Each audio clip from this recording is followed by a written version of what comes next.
السيشن بتاعت دلوقتي كلها هتتكلم عن الموضوع ده. رحبوا معايا بمستر ديار سعد علي from Spectre Block وفي سيشن بعنوان Cyber Warfare The Invisible Battlefield.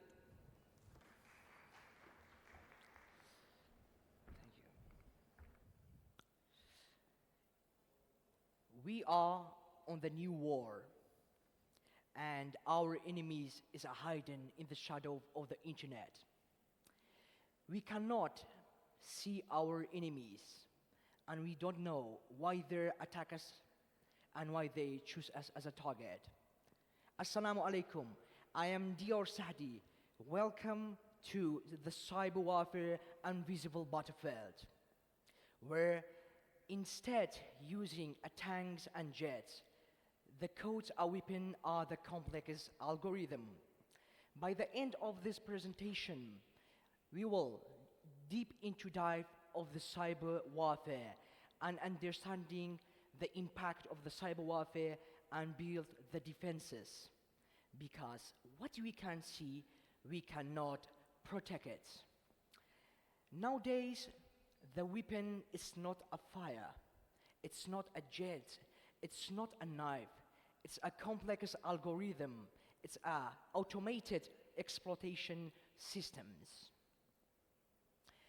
Our agenda include the rich contents that make HR, a government, a banking system companies understand what they have to take as countermeasure to being protected in the cyber battlefield. We have the evolution of the cyber warfare that mention about changing and transforming from traditional weapon into a digital weapon.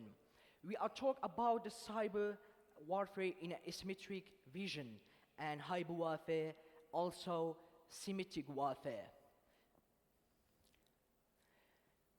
There are two critical emotions that are available in human being.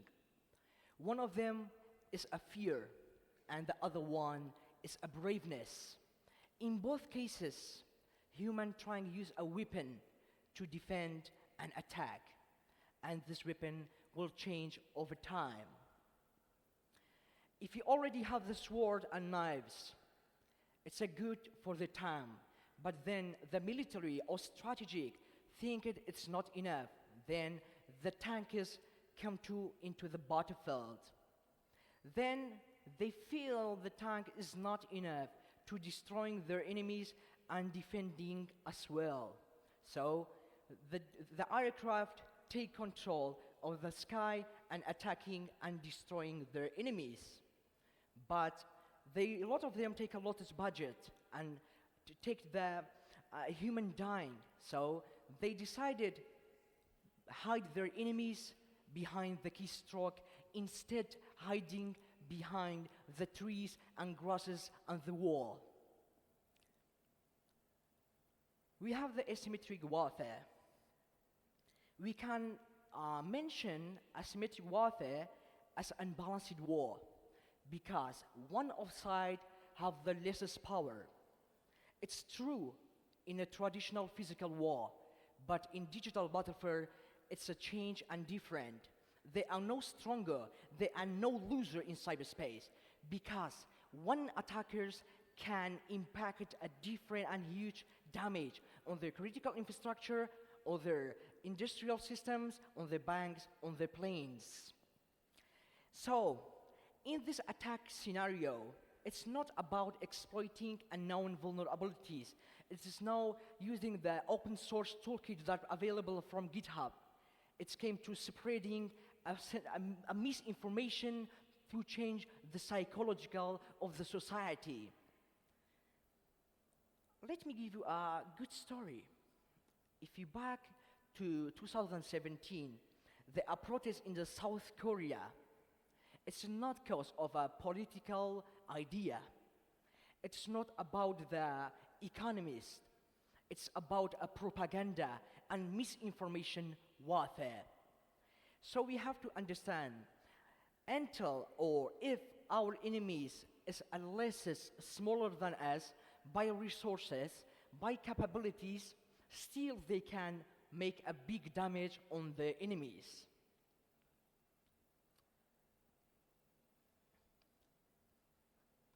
we have the other sides, the symmetric warfare, when both of sides have the same capability, that have the same power, that have the same resource and strategy to attack each other.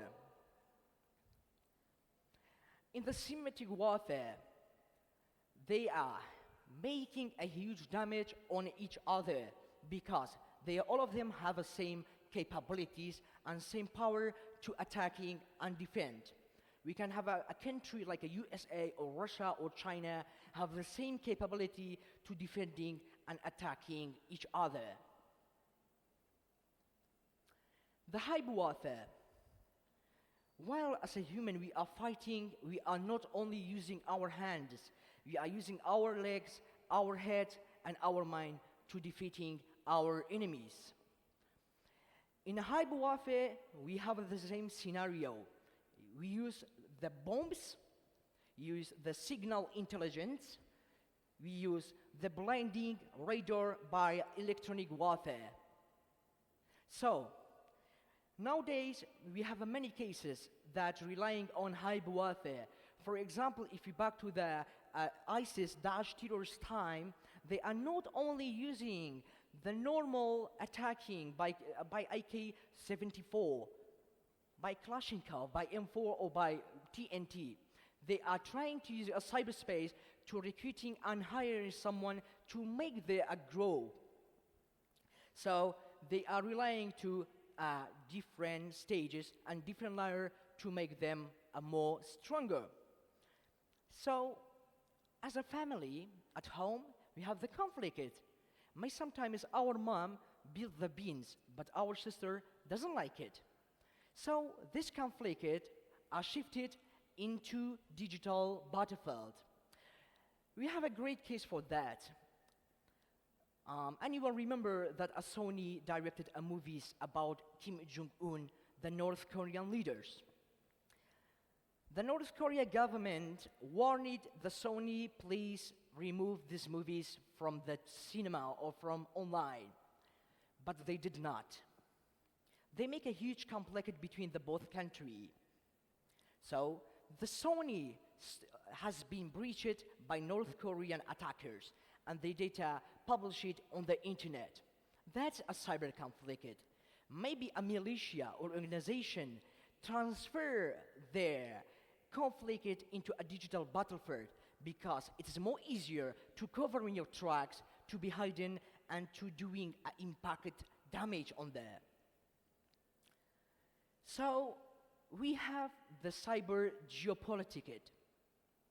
Depending on RSA conference, until 2013, there are more than $24 billion will spend only for securing the smart car.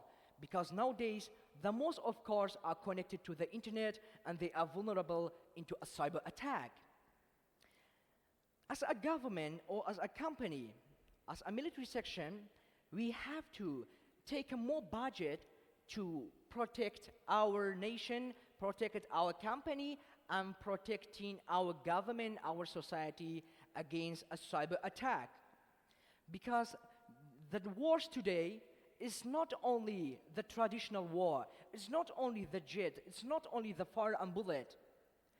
Today, it's a digital battlefield, it's a cyber warfare, and it can be a huge damage. You can see the pager from Lebanon a few days. Only in a 5 or 4 minutes, they killed many pupils. That's an example of a hybrid warfare, but it still can be performed. Middle East, the father of astronaut and magician, the father of Anubis, that's famous android info stealer, the father of Ramses and Hufos and Mankara. Nowadays, Middle East opened the door into the cyberspace era. They build a tool, they open the conferences, they hire an expert from down the world to protecting the battlefield. Like other nations, for example, Russia and Ukraine, they conflict in the cyber and in a physical battlefield. So they are fight in a cyberspace, also in the Middle East. There are many attacks like a Shamhoon that infected Haid, companies in the Middle East. So that's, I mean, the cyber war are available in the Middle East. But we have to take a countermeasure to protect it, our nation, our company, from the upcoming attack. Because more technology we have, we are more vulnerable. And one of the friends, Miko Hipponen, mentioned if it is smart, it is vulnerable. If you have the smart devices, if you have the modern technology, we are more vulnerable to being attacked. CIA trade. It's a common term while someone trying to learn about cybersecurity, confidentiality, integrity, and availability. But we can understand the cyber attack and a cyber warfare based on CIA trade. So, we have the APT, Advanced Persistent Threat, the sophisticated attack based on nation-state threat actors. They attack on confidentiality, sensitive information, stealing important tools and software and resources. And on the other hand, we have the cyber criminals that attack on integrity. They are trying to encrypt the data and asking for money to decrypting your software. We have the activists. That's why I mentioned every dot on our physical life will shift it into a digital life. The activists attack on availability. They want to, all of the secret data will be published into society and into community. That's a dangerous sound, cyber espionage. So, the high countries, the professional countries, they realized why we should doing sending men, sending women. So they decided to stay in a cyber battlefield and trying to exploiting the unknown vulnerabilities or doing social engineering to gain access and stealing the sensitive information. There are less damage, there are less budget, and there are good chance to being a success. So we can see many cases that we have, like Operation Maze by Russia, like one of the operations from 1986 by German, and many operations by China or in North Korea in the past few years. We all have the motive in our life. My motive is here to protect the world and more secure. And the doctor motivation is helping patient to be good, healthy, and stay healthy in our life. So what's the motive of APTs and cyber criminals and the activists? The APT's motive is stealing a sensitive information, and the cyber criminals' motive is stealing money and making money by attacking on cryptocurrencies and attacking the big companies to pay a ransom. The money companies are paid $1 billion just for recovering their data. That tell us, as a company or as a government, we should have to big team of disaster and recovery. We have to have a backup. We have to have good teams and train it by a professional. I always suggest to a company, please try and to train your HR, try your human resources, teach them how to spot a phishing mail, because the 85% of the cyber attack start on the phishing mail.